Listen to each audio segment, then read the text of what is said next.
Gracie's curious about the fish. She says, what's going on in there, huh, Bill? Yeah.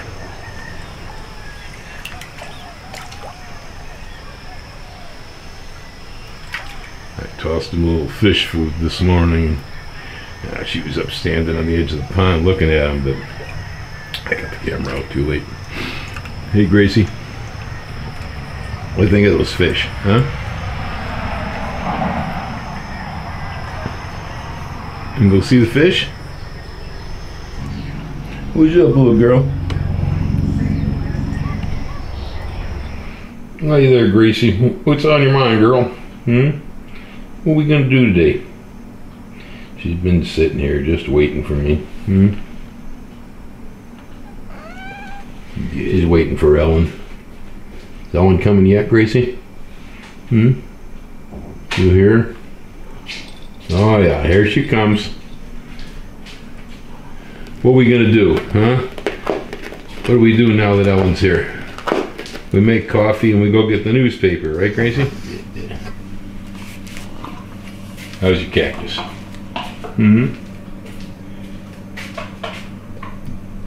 Yep. Ellen just grabbed the coffee pot and she's heading over there to turn it on. And Gracie's over here. She's patiently waiting. What's she waiting for? She knows.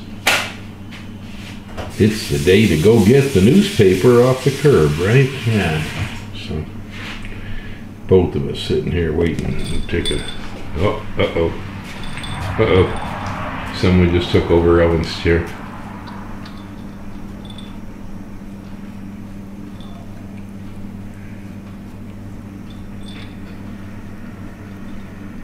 Ready to get the newspaper? Ready to get the newspaper? Come on. Where we go? I'm going. Come on, Gracie. Newspaper.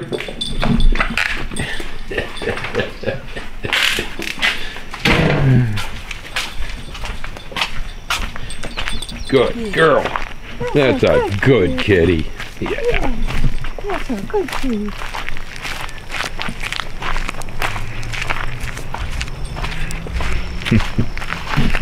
There's no good dusting holes today, Gracie.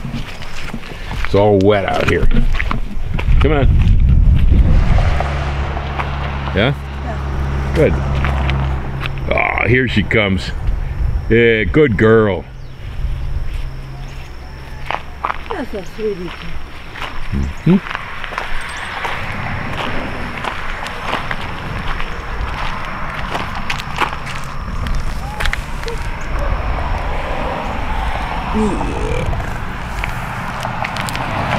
Okay. Come on.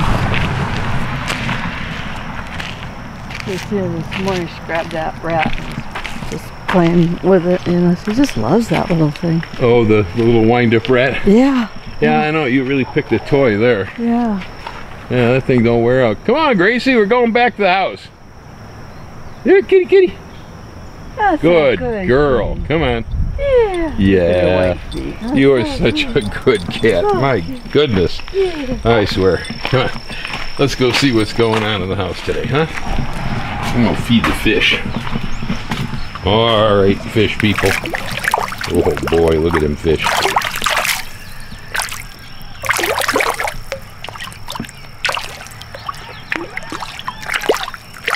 Go see the fish?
Hey, Greasy.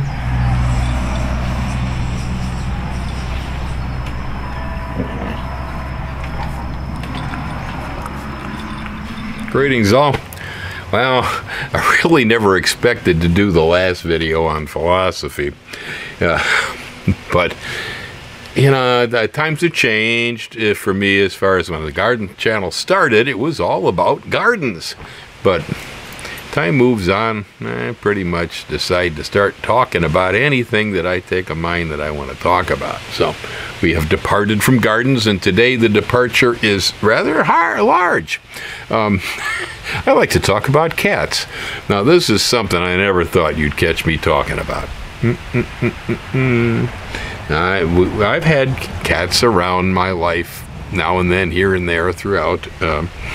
Had a cat as a boy when I was in school, Marty, black cat, male, white spot on the chest, classic.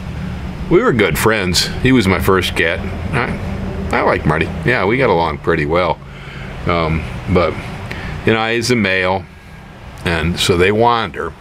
And eventually, Marty wandered off, and I don't know, he took a hitchhiker ride in the back of a truck to Florida, or got hit by a semi, or who knows what happened to Marty, but he eventually just kind of disappeared. That does happen a lot with male cats, and it isn't always terminal. I had a couple of male cats that belonged, really, my ex-wife's cats in Wisconsin. A couple of Wisconsin barn cats, 2 males, Opus and Sasquatchy. Sasquatchy was named for the size of his feet. As a kitten, my goodness, I said, man, when that cat grows into those feet, and he did. He was a big one, big orange tabby. But well, they were pretty good cats. I referred to them as hiking cats, because if I'd take off and go out and take a walk into the woods and stuff, well, they'd be with me. Yeah, they'd follow me along, and we used to climb trees together. I had a big old, hundreds-of-year-old virgin white pine that had been hit by lightning probably at one point and became an octopus instead of, you know, a tall, straight, beautiful pine. So the loggers didn't need it. They didn't want it. They left it. It was ancient and huge, and I used to go out there and sit next to it to feel its vibrations and whatnot. And, well, the cats would follow me, and so we all started climbing the tree.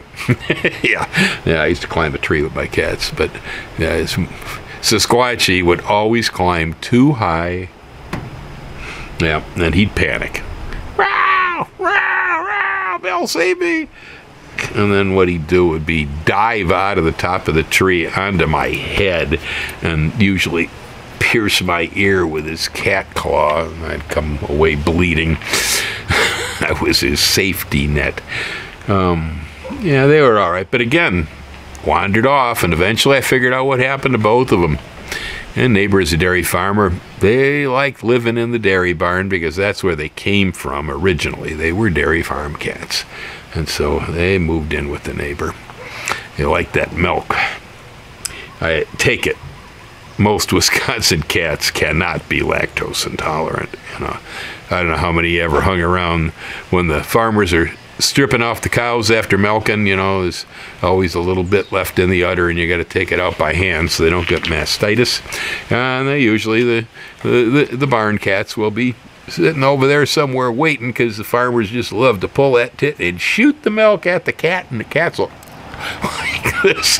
Yeah, it's a pretty common practice in Wisconsin, is to strip your dairy cows into your cat's mouth. There were some other cats later that my ex replaced the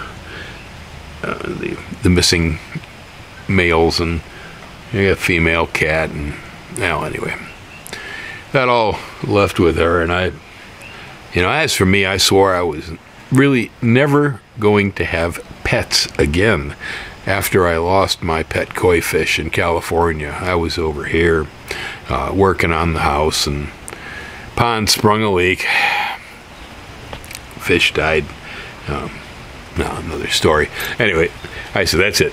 I'm done with pets. No more pets for Bill. I don't want to have to go through this again. And then Gracie wandered in. Man, oh man. What a cat. You know? It just... she's got to be special because I ain't a cat person, man. She worked her way into my heart over here, and I'll tell you that she is the best cat person I've ever had in my life. Yeah, she's special. I mean, you know, everybody thinks their cats are special, and a lot of them really are too. You know, but she's in our house. This is the most special cat we've ever seen. I go on and on and on about the things she does, you know, but she appreciates. She's a happy cat, and the best part about Gracie, she isn't loaded with human neuroses. A lot of times, you know, when you get a cat, and maybe it's been with people, and then went stray or ended up at the pound or whatever, or even just had to live with me. And well, they get weird. Yeah, they get. People don't always understand what cats want or need, and you know, and cat's trying to do one thing and the person's thinking another, and so next thing you know, the cat gets punished or yelled at or this, that, or the other thing, and eventually they don't really develop a really good relationship, and the cats can develop well, I call it neuroses. It's a human-inspired cat neuroses, you know. And well, Gracie didn't have much of it. She didn't have much at all. I think, yeah, that originally she probably was with a home. Now, we've been guessing that there was probably some background there where she had been with people at some point, but I think they moved, abandoned her, or whatever, you know, and so then she became feral. And well, and she found us. She decided, she watched us for the longest time. Yeah, she observed us for about 6 months, 1 year, until she got drove out, and then came back, and she must have spent 2 or 3 months over here watching us again. I let her hunt. I didn't care. I said, okay, free mouse patrol. Free mouse patrol. Top notch. You can stay. But, you know, I didn't get close to her. She just kept watching us, and then came and asked us for help when she couldn't find enough mice to eat, and so we helped her. And she has been forever grateful.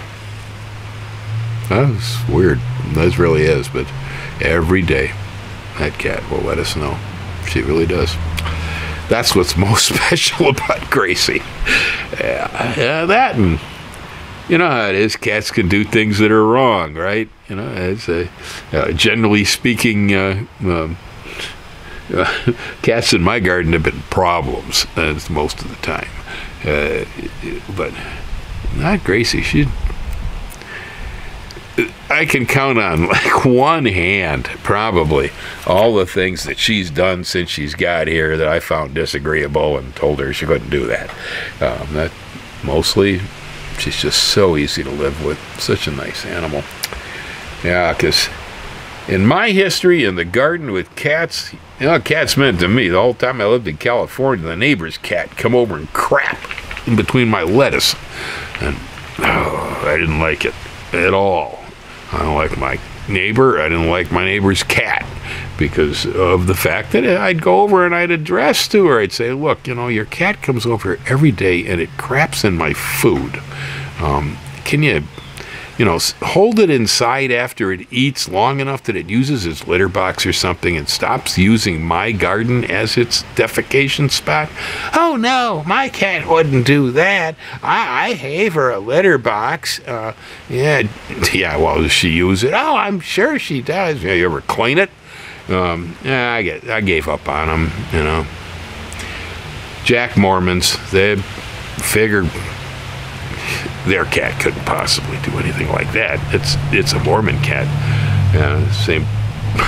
So, yeah, I got tired of it. And so what I used to do is take my shovel, pick that cat poop up, and I'd flip it. Yeah, wham! Like this. And it ended up in one of two places. Either end up in their swimming pool or it end up on the roof. And I heard him over the fence more than once wondering, who is crapping in our pool? Who is crapping in our pool? I guess they never noticed that there was cat crap over the roof, too. Yeah, I just got tired of them. And that's been my experience a lot of times with cats, just misery. You know, that has a lot to do with the people that own the cats. Cats have been with human beings for at least 10,000 years. And the reason that cats and people kind of got together is that cats hunt vermin that affects human food. And so the cats have been the defender of human granaries for centuries, for thousands of years. You know, they go back to the Neolithic period and the Fertile Crescent. They are also, say, about 4,000 years ago, were in Egypt, where in Egypt they were sacred. And I guess we can see why. The Egyptians developed a grain storage program. They realized that climate fluctuates year to year. When you have a large organized society, if you run out of grain, you get trouble. Well, the cats were helping them keep the grain from being destroyed by rats. And so that was a real special thing. However, the rest of that came, the cats almost became deities in ancient Egypt, is another story. But yeah, the cats that came from that area of the world and became domesticated were originally in North African desert cat. They were wild cats, Felis sylvestris libica. And those cats, here's a picture. They look so much like our cat, Gracie, that we're quite positive that she is related to that bloodline from North Africa. She probably ended up here on one of the British ships, like Captain Cook's vessel or something, long time ago. She's been here on this island. I think her family has been here for so long that they have shrunk down in size.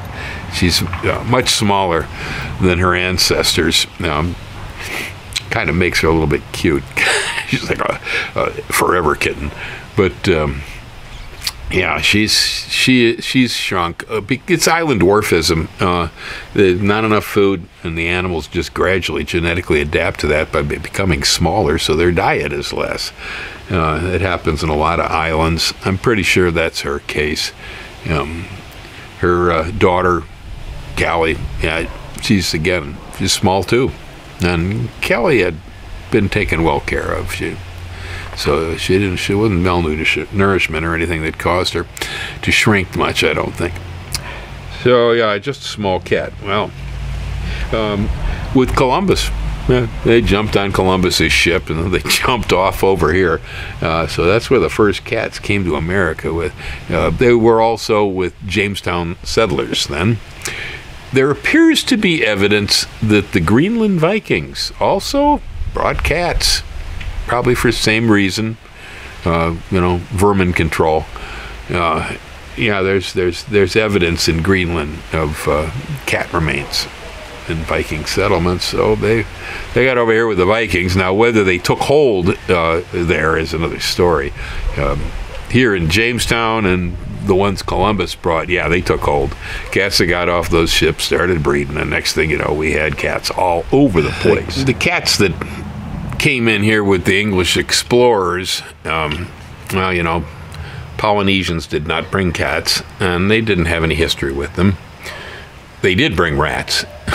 And so did the British, and so did everybody else that came to this island. Point fingers at any particular group. Rats and mice came with everybody. We have all sorts. And so that made the cats happy, and the cats ate mice, ate rats, bread, bread, until finally we got feral cats all over the place here. And one of the most common cat parasites is actually toxic to the Hawaiian monk seal. And so cat feces that gets into the ocean actually can kill our seals, which are here endangered. There are not a lot of them around. They're also a real terrible problem on our native birds here. And there used to be quite a few flightless birds, and they didn't have a chance. Otherwise, even the honey creeper's in trouble. only good news, I guess, if you want to look at it that way.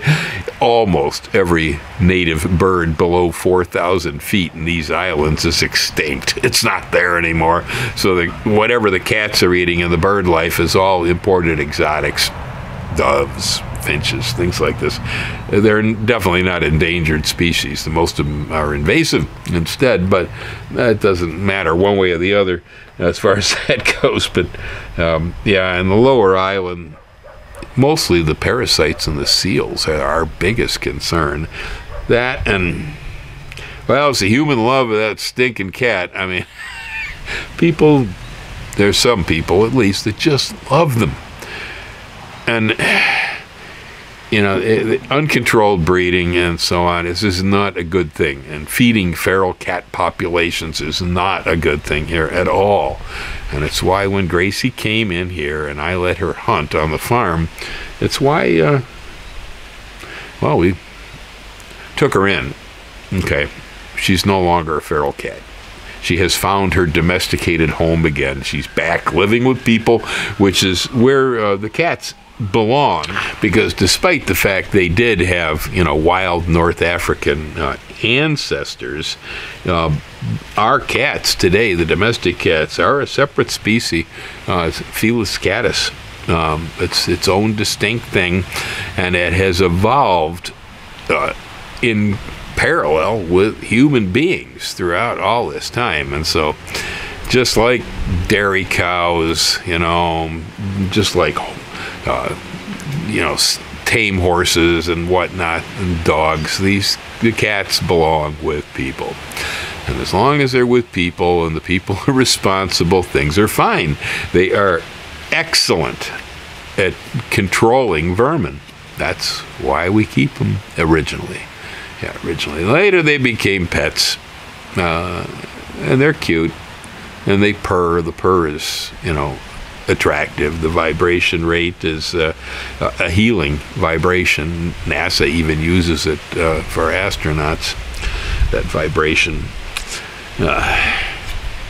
Yeah, there are, I mean, I believe that I have reduced the level of medication that I was using for any blood pressure problems since Gracie got here. Yeah. Petting the cat reduces my blood pressure. It's medicine, so to speak. Yeah, she's a good one. So people who are cat lovers out there, please realize that cats are not wild animals anymore. Not our cats, okay? Felis catus is not a wild animal, and it does not belong in the wild. It's a big problem in the wild. It's particularly a really big problem in Hawaii. Birds and seals, man. Birds and seals. And we won't even talk about all the other stuff they chase down. But, yeah. I recall seeing a study, I think it was on PBS a while ago, making claims that the North African desert cat is not the only cat that was brought into domestication. That seems to make sense, because they had cats in Asia, too. Yeah, and they didn't come from the North African cat. They didn't look like that cat. And so there was probably parallel evolutions of the house cat in several different areas, maybe 3 is what I'm understanding. Although everything I referenced this morning on Google indicates just the one origin. That was the traditional classic belief, but I have a feeling those Burmese and Siamese cats, for instance, they probably have a somewhat different origin. I didn't look into it today, but that's the story, that there may have been several different domestications of this animal in different areas. So, you know, it's easy to hate them and it's easy to love them. Most of the time when they're in their right position, you know, working with agriculturalists, working with gardeners, doing the job they've done for thousands of years next to people, they're a good thing. They're, heaven said, you could say that the human population growth could be directly related to the fact that cats came into our sphere, because otherwise the rats would have eaten grains, and there may have been starvation, and so on and so forth. They certainly helped us establish organized societies because they could control vermin and foodstuffs. I'm just a little surprised at myself, that one, Gracie managed to become my friend. Yeah, she's friend for life. I didn't think that could happen. Also, I really never thought I was going to do a positive cat video. Everything I've ever had to say about cats, for the most part, in years past, mostly in the form of writing, but was about the damage that they can create.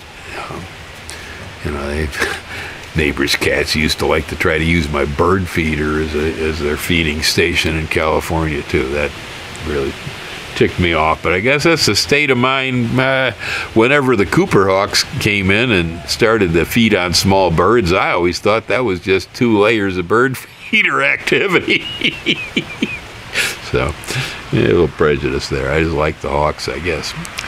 But, well, that's about all. I do believe here I'm going to go ahead and stick in a few shots of Gracie I managed to pick up in the last few hours. Just have a look at my cat here, and you cat lovers out there can get your cat full.